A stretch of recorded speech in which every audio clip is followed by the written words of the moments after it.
साल 2025 ताजिर बरादरी के लिए खासा मुश्किल साबित हुआ। महंगाई, बिजली और गैस के भारी बिल, टैक्सों का दबाव और कम होती खरीदारी ने दुकानदारों और ताजिरों को शदीद परेशानी में मुब्तला रखा है। बाजारों में रश तो दिखाई दिया मगर फरोख्त तवक्कुआत से कम रही है। इस वक्त नुमाइंदा 5 न्यूज़ बशारत हुसैन बचत बाजार में मौजूद हैं, उनसे जान लेते हैं। जी बशारत, आगाह कीजिएगा। जी बिल्कुल, इसमें मौजूद हूँ एक बचत बाज़ार में जहाँ पे 2025 तो गुजर गया, 2026 आने वाला है जिसमें दुकानदार परेशान, 2025 में दुकानदार परेशान, ताजर परेशान। इस टाइम मेरे साथ एक यहाँ पे ताजर मौजूद है, उनसे जानते हैं कि 2025 किस तरीके से गुजरा और 2026 आने वाला है, इस पे आप क्या उम्मीद रखते हैं? अल्हम्दुलिल्लाह ये बाज़ार पिछले 19 साल से लग रहा है। बीइंग अ ताजिर, हम जो 2026 को देख रहे हैं वो आवाम के पास पावर ऑफ परचेज नहीं है। लोग अभी आप देखें हज़ारों की तादाद में ख़वातीन यहाँ ख़रीदारी करने आ रही हैं, लेकिन उनके पास इतनी पावर ऑफ परचेज़ नहीं है कि वो कोई बड़े आइटम ख़रीद सकें। वो छोटे छोटे आइटम ख़रीद रही हैं और अपने घर का गुज़र बसर कर रही हैं। तो हम आपके तवस्सुत से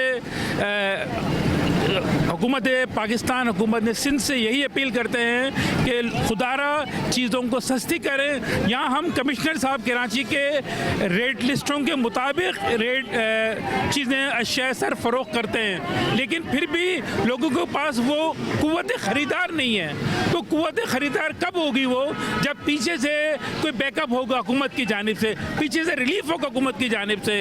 तो ये बहुत अच्छा आपका इक़दाम है। बीइंग अ कारोबार, तो हमें कोई उम्मीद की किरण अभी तक नज़र नहीं आई कि कोई हुकूमत की जानिब से रिलीफ हो। जैसे पहले गरीबों के लिए यूटिलिटी स्टोर्स होते थे, हुकूमत ने वो बंद कर दिए।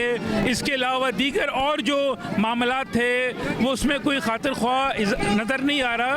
तो हम स्पेशल CM साहब से, बिलावल भुट्टो जरदारी साहब से रिक्वेस्ट करते हैं कि आप लोगों की फलाह बहबूद के लिए कुछ पैकेजेस अनाउंस करें आवाम को, गरीब आवाम को, ताकि गरीब आवाम के घर का चूल्हा जल सके।